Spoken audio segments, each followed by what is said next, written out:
Halo anak-anak, apa kabar? Semoga kalian semua dalam keadaan sehat dan selalu dilindungi oleh Tuhan. Hari ini kita akan belajar mengenai materi PPKN yang berada dalam tema 5, subtema 1. Oke, baik anak-anak, mari kita masuk dalam materi kita. Ya, di sini kita akan belajar mengenai hubungan simbol dengan makna sila keempat Pancasila. Anak-anak, Pancasila itu merupakan dasar dari negara kita, Republik Indonesia. Nah, sila keempat ini berbunyi kerakyatan yang dipimpin oleh hikmat kebijaksanaan dalam permusyawaratan perwakilan. Nah, untuk simbolnya sendiri dilambangkan dengan kepala banteng. Nah, anak-anak, banteng ini merupakan hewan sosial.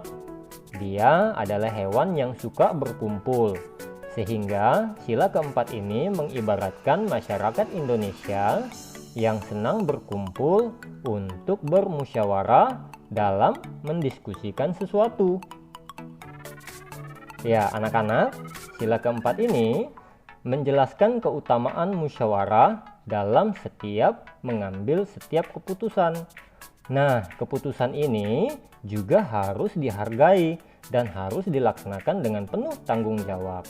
Nah, ini adalah contoh dari gambar-gambar musyawarah. Nah, anak-anak, makna dari sila keempat Pancasila dan juga contohnya dalam kehidupan sehari-hari akan dijelaskan sebagai berikut. Yang pertama, mendahulukan kepentingan dan tujuan bersama. Contohnya misalnya, ikut kerja bakti di lingkungan rumah maupun di lingkungan sekolah. Nah, berikutnya lagi, ikut juga melaksanakan hasil musyawarah dengan penuh tanggung jawab.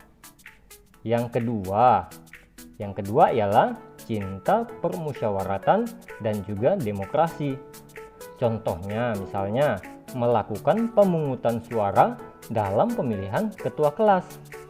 Berikutnya lagi, menghargai setiap pendapat orang lain. Nah, anak-anak, yang ketiga ialah bijaksana dalam menyelesaikan setiap masalah.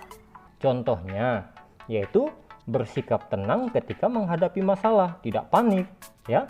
Kemudian tidak marah juga ketika hasil musyawarah itu tidak sesuai dengan pendapat kita. Kemudian lagi, kita menasihati teman yang sedang menjahili kita atau mungkin dia menjahili teman lain. Jangan kita biarin. Nah, selanjutnya kita akan belajar tentang sikap yang sesuai dengan makna sila keempat Pancasila. Di sini disediakan sebuah tabel. Nah, dalam kolom yang berikutnya di sini ada sikap yang sesuai dengan sila keempat. Nah, yang berikutnya sikap yang belum sesuai dengan sila keempat. Nomor 1, kita akan belajar sikap yang sesuai, yaitu melaksanakan hak memilih dan dipilih untuk menjadi ketua kelas. Bagaimana dengan sikap yang belum sesuai? Ialah tidak mau menggunakan hak untuk memilih dan dipilih saat pemilihan ketua kelas.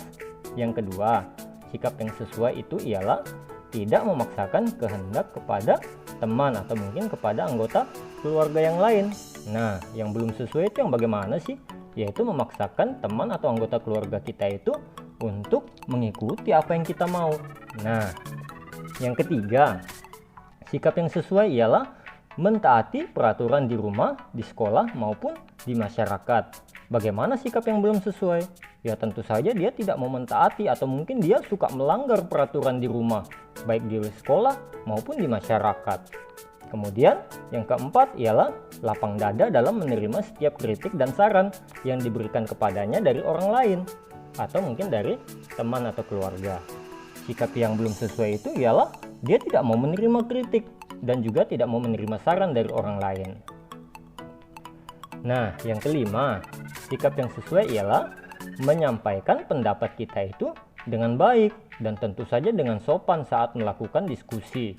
Kemudian sikap yang belum mencapai atau belum sesuai ialah menyampaikan pendapat dengan nada yang tinggi, kemudian tidak sopan juga. Berikutnya, sikap yang sesuai ialah memutuskan sesuatu secara demokrasi atau melalui musyawarah. Nah, sikap yang belum sesuai itu saat dia jadi pemimpin, dia suka sekali memutuskan sesuatu dengan keinginan sendiri. Nah, anak-anak, kita akan belajar lagi mengenai sikap kepahlawanan. Nah, berikut ini adalah contoh dari sikap kepahlawanan yang sesuai dengan sila keempat dari Pancasila. Di sini disediakan 4 tabel. Nah, kolom yang pertama ialah sikap kepahlawanan. Yang berikutnya adalah pengamalannya dalam kehidupan sehari-hari. Nah, yang pertama, seorang pahlawan itu adalah seorang yang bersikap jujur dan tekun. Sikap kita sebagai siswa adalah harus berkata benar, tidak menyontek juga saat ujian. Yang kedua, seorang pahlawan adalah seorang yang cinta akan tanah air. Nah, sikap kita sebagai siswa adalah belajar rajin dan juga agar bisa berguna bagi bangsa dan negara. Nah, sikap kepahlawanan yang berikutnya adalah pantang menyerah dan juga disiplin. Nah, sebagai siswa kita juga tidak boleh putus asa, tidak mudah menyerah dalam menghadapi setiap masalah. Selain itu juga kita harus disiplin dalam mentaati peraturan. Nah, yang keempat, pahlawan itu adalah seorang yang rela berkorban. Nah, sebagai seorang siswa, kita juga boleh untuk menolong orang lain dengan tulus tanpa mengharapkan imbalan. Nah, yang terakhir, seorang pahlawan itu adalah seorang yang kerja keras.